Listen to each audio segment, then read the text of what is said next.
Welcome to Mufti Muhammad Nadeem Husaini official YouTube channel. Mufti صاحب کے channel کو سبسکرائب کریں تاکہ ہر آنے والی ویڈیو سے باخبر رہیں۔ قال النبی صلی اللہ علیہ وسلم المؤمنون كرجل واحد ان اشتكى عينه اشتكى كله ان اشتكى رأسه اشتكى كله او كما قال علیہ السلام۔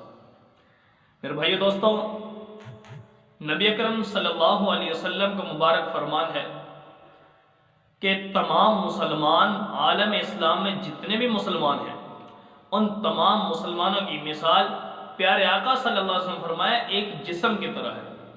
جیسے ان اشتکا عینہ، اگر انسان کے اس بدن کے ایک جز آنکھ میں تکلیف ہو تو اشتکا کلہ ہو، تو پورا کا پورا بدن بے چین ہو جاتا ہے۔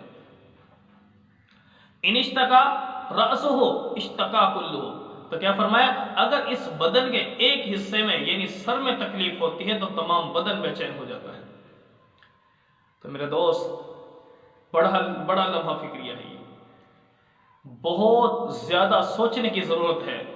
وہ وقت آ چکا میرے دوست، آج فلسطین کے اندر میرا مسلمان مظلوم ہے، ظلم کی چکی میں پس رہا ہے، پورا گھرانہ شہید ہو رہا ہے، مسجدیں تباہ کی جا رہی ہیں، عمارتیں تباہ کی جا رہی ہیں، مسلمان کتنے گھر سے بے گھر ہو چکے ہیں، لاکھوں کی تعداد میں۔ میرے مسلمان، آج میں یہاں بیٹھا ہوں، آپ یہاں بیٹھے ہیں، وہ اسلامی ممالک کیوں خاموش ہیں؟ آج کیوں خاموش ہیں؟ اللہ رب العالمین نے ہمیں یہ سبق دیا پیارے پیغمبر کے ذریعے سے کہ مسلمان، تیرا بھائی جہاں بیٹھا، دنیا کے کسی کونے میں بیٹھا تکلیف میں ہے، تو یہاں پر بیٹھا سکون سے تجھے نیند کیسے آ رہی ہے؟ کیسے نیند آ رہی ہے؟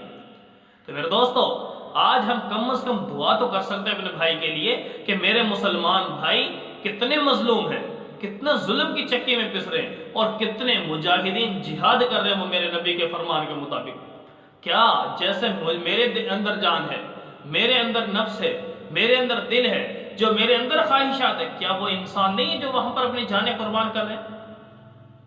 کیا ان کے گھر نہیں ہیں، ان کے والدین نہیں ہیں، ان کے بیوی بچے نہیں ہیں، ان کے کوٹھی بنگلے گاڑیاں اور کاروبار نہیں ہیں؟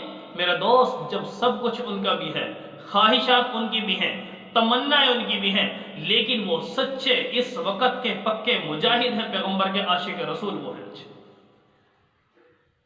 اپنے عشق رسول کا ہم اظہار تو کریں۔ آج جہاں پر جیسی طاقت اللہ کا تقاضا ہے، آج میرے دوست، اگر ہم اس تقاضے کو پورا نہیں کر رہے تو ہم مسلمان کس چیز کے؟ اگر آپ یہ کہیں کہ بھئی ہمارے اندر وہ طاقت کیسے کہ ہم تو مجبور ہیں، خود کچھ کر نہیں سکتے، تو کیا ہم نفل پڑھ کے دعا نہیں کر سکتے؟ آج حکومت آڑے ہے، سمجھا رہی ہے، حکومت بیچ میں آڑ ہے، کیونکہ حکومت کا کام بنتا ہے، مجاہدین ان کے پاس ہیں اور یہ فوجیں ان کے پاس ہیں، سارے کام انہوں نے کرنے۔ تو میرے دوست، اگر یہ آج درمیان میں رکاوٹ ہے تو وہ پروردگار عالم، وہ اللہ رب العالمین کے سامنے کون سی چیز آڑے گا؟ اللہ تو ہماری یہاں بیٹھا سنے گا، کیا اپنے پروردگار سے ہم دعا بھی نہیں کر سکتے اپنے بھائی کے لیے؟ پیارے پیغمبر نے فرمایا ان اشتکا عینہ اشتکا کلہ، آنکھ میں تکلیف ہوتی ہے پورا بدن بے چین ہو جاتا ہے، پورے بدن کو تکلیف ہوتی ہے، آنکھ کی تکلیف میں پورا بدن شریک ہے، سر میں تکلیف ہو، سمجھا رہی ہے؟ تو یہ میرے محبوب نے کتنی پیاری مثال دی ہے۔ تو میرے دوست، کم از کم ہم اپنی نمازوں کو پابندی کے ساتھ ادا کریں، اور 2 نفل، زیادہ کوئی زیادہ نہیں، 2 نفل پڑھنے کا اس طور پر اہتمام کر لیں کہ نماز کے ساتھ اپنے ان مسلمان بھائیوں کے لیے ہم دعائیں کریں۔ تو میرے دوست، اس لیے کوشش کریں کہ کم از کم اپنے مسلمان بھائیوں کو اس ظلم سے نجات دلانے میں ہماری دعا کارگر ہو سکتی ہے، ہم اس دعا کے ساتھ اپنے بھائیوں کی مدد کریں۔ خود قرآن میں اللہ نے فرمایا وَأَعِدُّوا لَهُم مَّا اسْتَطَعْتُم مِّن قُوَّةٍ، جو تمہارے بس میں ہے اتنا تو کرو۔ کیا دعا بھی ہمارے بس سے نکل گئی آج؟ افسوس کی بات ہے۔ آج كانوا قليلا من الليل ما يهجعون وبالأسحار هم يستغفرون